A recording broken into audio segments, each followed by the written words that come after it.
सौभाग्य कोहिनूर श्रीमान संजय जैन, श्रीमती ममता जैन परिवार, ग्रेटर कैलाश, दिल्ली। सौभाग्य भक्त श्रीमान विजेंद्र जैन, श्रीमती निर्मल जैन परिवार, गुरुग्राम। सौभाग्य भक्त श्री मनीष गोधा, श्रीमती सपना गोधा, गोधा एस्टेट परिवार, इंदौर। सौभाग्य भक्त श्रीमती कुंती देवी जैन, श्री राजीव जैन, श्रीमती मीनाक्षी जैन, कावेरी जैन, उदय जैन, सिविल लाइंस परिवार, दिल्ली। सौभाग्य भक्त Shri Amit Jain, CA, Shrimati Anshul Jain, Anshika Jain, Anuttar Jain, green park परिवार, दिल्ली। सौभाग्य भक्त श्री राजीव जैन, श्रीमती साक्षी जैन, श्री आयुष, श्रीमती दिशा अगड़िया, श्री नमन जैन, श्रीमती ईशा जैन परिवार, गुड़गांव। सौभाग्य भक्त श्री आलोक जैन, श्रीमती पायल जैन, कनिष्का जैन, शौर्य जैन परिवार, भजनपुरा, दिल्ली।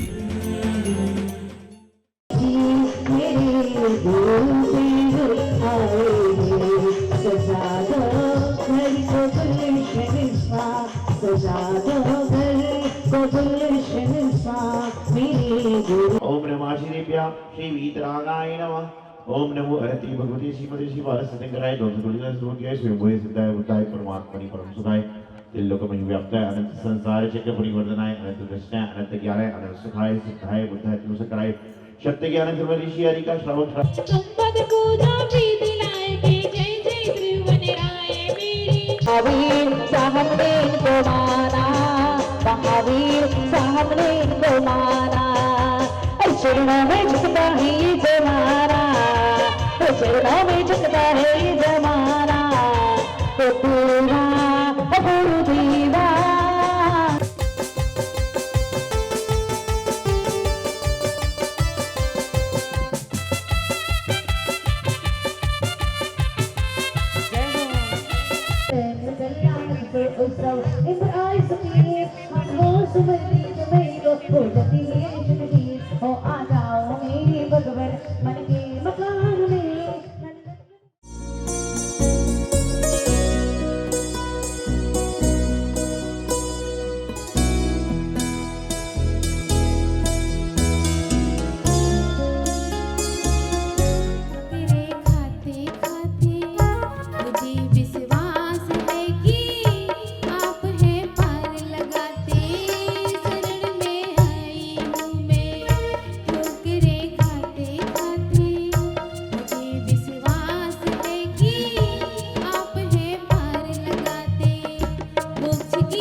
आज पंचरत्न प्रतिष्ठा महोत्सव का चतुर्थ दृश्य ज्ञान कलक महोत्सव और भगवान के ज्ञान कलक महोत्सव के प्रथम सत्र में आहार चर्या का प्रसंग होता है। चर्या कई तरह की होती है, आहार की चर्या होती है, विहार की चर्या होती है, आदि आदि चर्याएं संत अपनी किया करते हैं। और ये तो प्रतीकात्मक एक आहार की व्यवस्था है कि भगवान आहार को निकल रहे हैं और आप लोग आहार देने का प्रयास कर रहे हैं। निश्चित रूप से शास्त्रों में वर्णन आता है कि वह घर घर नहीं अपितु शमशान हुआ करता है जहां पर किसी दिगंबर संत के चरण नहीं पड़ते। बहुत से ऐसे लोग हैं जो तरसते हैं कि हमारे नगर में मुनि महाराज का आगमन हो जाए, और मुनि महाराज का आगमन हो जाए तो आगमन होने के बाद उनके हमारे घर में आहार हो जाए, और आहार हो जाए तो निरंतराय आहार हो जाए। ये लोग अपने जीवन का एक पुण्य संजोने का प्रयास करते हैं। उसी पुण्य की क्रिया में, उसी धर्म की क्रिया में जब हम पढ़ते हैं तो आता है कि 4 प्रकार का आहार 4 संघ को दीजिए। प्रश्न यह है कि 4 संघ कौन से हैं? कौन से हैं? तो ग्रंथों में पढ़ते हैं तो पहले के जमाने में जो 4 संघ होते थे, ऋषि, मुनि, यति और अनगार, मुनियों के ही 4 प्रकार के भेद होते थे, उनको ही 4 संघ कहा जाता था। लेकिन वर्तमान में कौन सा संघ है? मुनि, आरिका, श्रावक, श्राविका। श्रावक श्राविका कौन से? क्षुल्लक क्षुल्लिका जी को उत्कृष्ट श्रावक श्राविका कहा गया है। नहीं तो आप क्या सोचते हैं, मुनि महाराज हैं, आरिका माता जी, और आप अपने आप को श्रावक श्राविका समझते हो और 4 प्रकार का संघ हो गया। आपका भी संघ है और हमारा भी संघ है, अंतर इतना है कि जो मेरे पास संग है उसमें सा के ऊपर बिंदी और घा है, और आपके पास जो संग है उसमें सा के ऊपर बिंदी और गा है। आपका पति पत्नी बच्चे बच्ची का संग है और ये मुनि आर्य का श्रावक श्राविका का संग है। अंतर इतना ही हुआ करता है, ये संग होता है और आपका संग होता है। लेकिन यदि अच्छे संग से चलोगे तो एक ना एक दिन संग में आ भी जाओ। आहारचर्या का विषय है। लोग आहार देते हैं, क्या बोलते हैं? मन शुद्धि, वचन शुद्धि, काय शुद्धि, आहार जल शुद्ध है, भोजनशाला में प्रवेश कीजिए। ये बात तो नवता भक्ति की आती है कि भोजनशाला में प्रवेश कीजिए। आहारशाला प्रवेश कोई बात नहीं होती, मात्र भोजनशाला में प्रवेश कीजिए आती है। भोजनशाला कहते किसे हैं? सही मायने में तो भोजनशाला वह होती है जिस भोजनशाला में कभी अभक्ष ना बना हो, जहां पर कभी आलू प्याज ना बना हो, साबूदाना ना बना हो, आदि आदि ना बना हो, वही शाला भोजनशाला हुआ करती है और वही संतों को आहार देने के लिए उपयुक्त भोजनशाला होती है। कई बार जब मैं आहार करने जाता हूं, आहार के समय कई बार फ्रिज के पास भी खड़ा होना पड़ता है, जैसी व्यवस्था होती है खड़ा होना पड़ता है। एक बार मैं आहार करके निकल रहा था, गर्मी का समय था बहुत ज़्यादा, तो लोग बोले महाराज जी आपका आहार हो गया है, आरती आदि हो गई है, यदि आप आज्ञा दें तो इनको पानी वगैरह दे दें। हमने दे दीजिए। जैसे ही उन्होंने फ्रिज खोली, जिस फ्रिज के पास खड़े होकर मैंने पूरा आहार लिया है, फ्रिज खोली तो कोल्ड ड्रिंक की बोतलें निकली उसमें। हम कुछ बोले नहीं। थोड़ी सी फ्रिज और खोली तो उबले हुए आलू रखे थे। तो मैं सोचता रहा कि एक आधे घंटे से यहाँ पे मैं खड़े होकर आहार ले रहा हूँ, 2 इंच की दूरी थी, सारा काम चल रहा है। मैंने अनायास ही पूछ लिया कि ये जो उबले हुए आलू है किस लिए हैं? उसने हाथ जोड़कर कहा कि महाराज जी आपका आहार तो निरंतराय हो गया, लेकिन इन सबको भी भोजन कराना है तो अभी आलू की सब्जी मटर मिला के बनाऊंगी, तो उन सबके लिए सारे के सारे उबले आलू रख के। मैं बड़े आश्चर्य पड़ गया, हे भगवान कैसा पंचम काल का समय आ गया है कि मुनि महाराज को आहार के बाद में कह रहे आपका आहार तो निरंतराय हो गया, लेकिन सबको भोजन कराना है तो आलू उबाल के रखे हुए हैं। क्या चल रहा है? आप कैसे आहार का पुण्य प्राप्त करोगे? कैसे भगवान के दर्शन के पुण्य प्राप्त करोगे? क्योंकि तन वैसे ही खराब है, मन वैसे ही खराब है, वचन वैसे ही खराब है, धन कैसा आ रहा आप सब जानते हो, और उसके बाद में जो क्रिया कर रहे हो वही भी गलत है। आप सभी संकल्पित हो जाएंगे, जिस दिन हम मुनि महाराज को आहार देंगे, जिस दिन भगवान का अभिषेक करेंगे, जिस दिन कोई भी संतों के पास जाने का प्रयास करेंगे, कम से कम उस दिन अपनी जिह्वा पर कंट्रोल करेंगे और उस दिन अभक्ष सेवन न घर में करेंगे न करने देंगे। आपको जानकर बड़ा आश्चर्य होगा, ये तो परशुड़ा औरंगाबाद एक शहर है, दिल्ली महानगर राजधानी, वहाँ पर बहुत सारे भक्त ऐसे हैं जिन्होंने अपने घर में प्लेट लगा ली है कि हम अपने घर में ना रात को भोजन करते हैं, ना आने वाले को रात में भोजन कराते हैं। दिल्ली जैसी राजधानी में लोगों ने संकल्प कर लिया है कि ना हम करेंगे, प्लेट लगा दी अपने घर पर कि हम ना करेंगे, ना कराने वाले को करने देंगे। तो कोई आता भी है तो भोजन मांगता नहीं।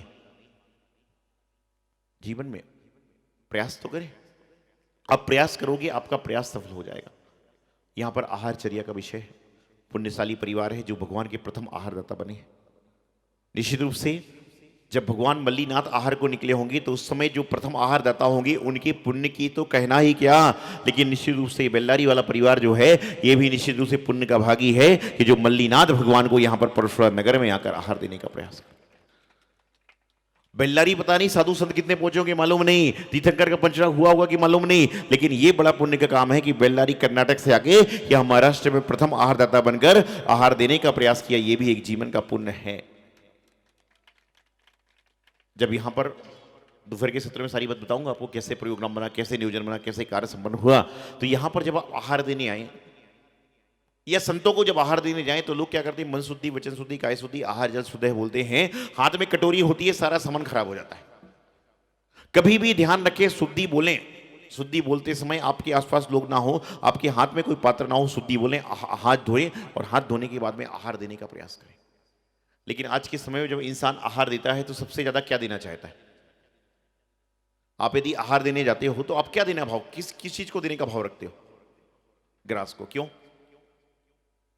बोले अनाज देंगे तो ही तो अनाज खाएंगे। दाल अनाज नहीं है, मटर अनाज नहीं है, चावल अनाज नहीं है, पापड़ अनाज नहीं है, नहीं, लेकिन रोटी का ग्रास देना है और वो भी छीन छीन के देना है। ध्यान रखना, यदि आप संतों के पास जाकर आहार दे रहे हो और आहार देने के बाद संत की आंख आपको उठ के देख रही है कि कितने सुंदर तरीके से आहार दे रहा है, तो आपको बहुत पुण्य मिल जाएगा। और आप धक्का मुक्की करके आहार दे रहे हो और संत आंख उठाकर देख रहे कैसा आदमी है, कैसी महिला है कि धक्का मुक्की आहार करके दे रही है, तो आपको आहार का बिल्कुल भी पुण्य नहीं मिलेगा। यदि भीड़ हो रही है तो उस समय आप भीड़ में एक गिलास देके निकल जाओ, आपको पुण्य बहुत मिलेगा।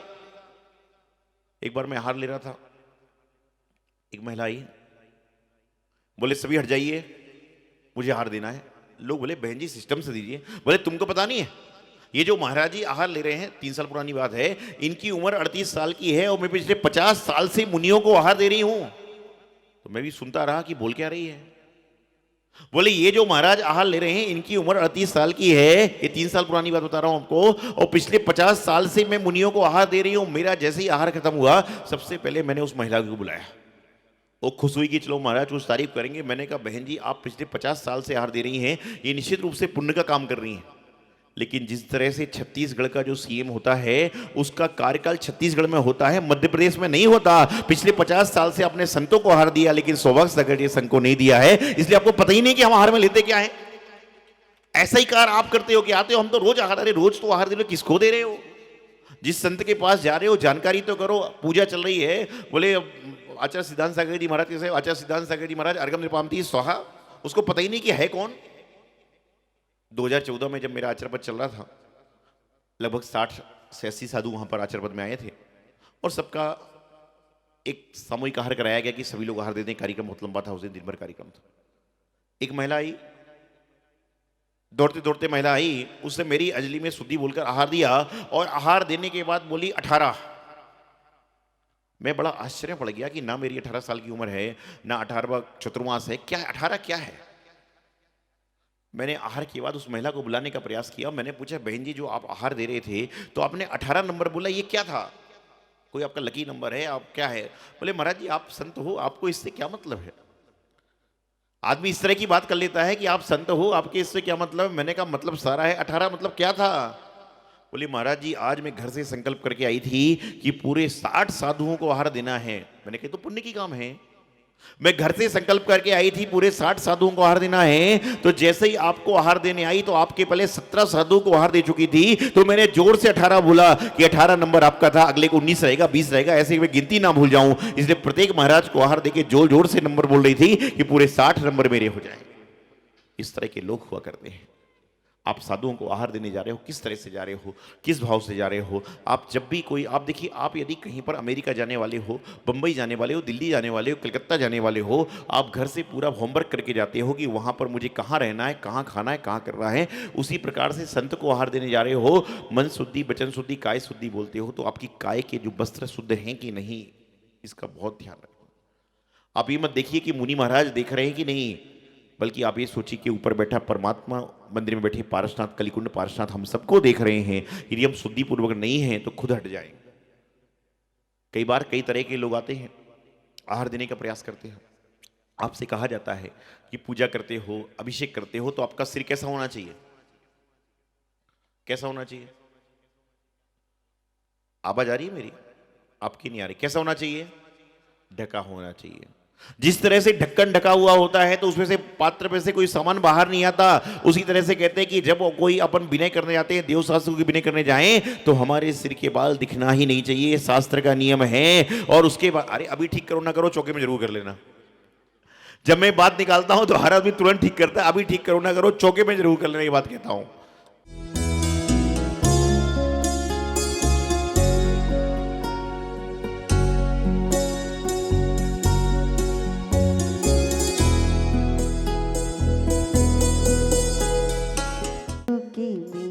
चौकी में धन्य हुई आहार गुरु की मेरी चौकी में, खुशबू महंगी आंगन में, हवा के झोंके में, जगी है भाग्य अब मेरे, जगी है भाग्य अब मेरे, जगी है भाग्य अब मेरे, है भाग्य अब मेरे।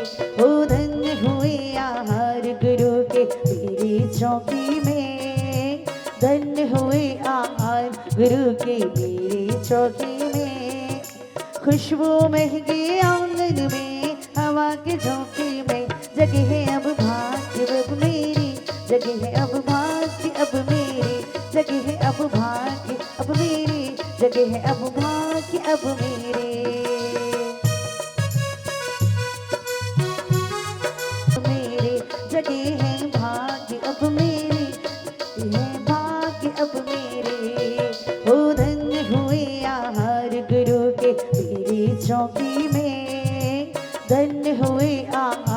गुरु के मेरे चौकी में, खुशबू महके आंगन में, हवा के झोंके में, जगह है अब भाग्य अब मेरी, जगह है अब भाग्य अब मेरी। सौभाग्य कोहिनूर श्रीमान संजय जैन श्रीमती ममता जैन परिवार ग्रेटर कैलाश दिल्ली। सौभाग्य भक्त श्रीमान विजेंद्र जैन श्रीमती निर्मल जैन परिवार गुरुग्राम। सौभाग्य भक्त श्री मनीष गोधा श्रीमती सपना गोधा गोधा एस्टेट परिवार इंदौर। सौभाग्य भक्त श्रीमती कुंती देवी जैन श्री राजीव जैन श्रीमती मीनाक्षी जैन कावेरी जैन उदय जैन सिविल लाइंस परिवार दिल्ली।